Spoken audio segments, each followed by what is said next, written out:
Hello use. இந்த உலகத்துல எல்லா நாட்டோட எக்கானமியுமே அதை தீர்மானிக்கிறது கோல்டு தான்.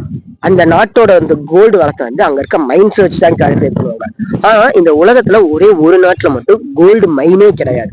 ஆனா அவங்க இந்த நாட்டோட 4th லார்ஜஸ்ட் கோல்டு ரிசர்வரா இருக்காங்க. அந்த நாடு தான் பிரான்ஸ்.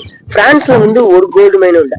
ஆனா பிரான்ஸ் ஆக்குபை பண்ணி இருக்கிற பிரெஞ்சு குனியாலையும் மாலிங்கிற நாட்டிலையும் கோல்டு மைன்ஸ் எக்கச்சக்கமா இருக்கு. கிட்டத்தட்ட 300-400 மைன்ஸ்க்கு மேல அந்த ரெண்டு நாட்டிலுமே இருக்கு. அந்த ரெண்டு நாட்டுல இருந்து ஒவ்வொரு வருஷமே 850 டன்ஸ்க்கும் மேல கோல்டு ப்ரொடியூஸ் பண்றாங்க. அதுல இருந்து ஒரு பாடி பிரான்ஸ்க்கு கொடுக்குறாங்க. இது மூலியமா தான் பிரான்ஸ் லார்ஜஸ்ட் கோல்டு ரிசர்வரா இருக்கு. இந்த விஷயம் எப்பதான் உங்களுக்கு தெரியும், நம்ம சேனல் சப்ஸ்கிரைப் பண்ணிட்டு லைக் பண்ணிட்டு போயிருங்க.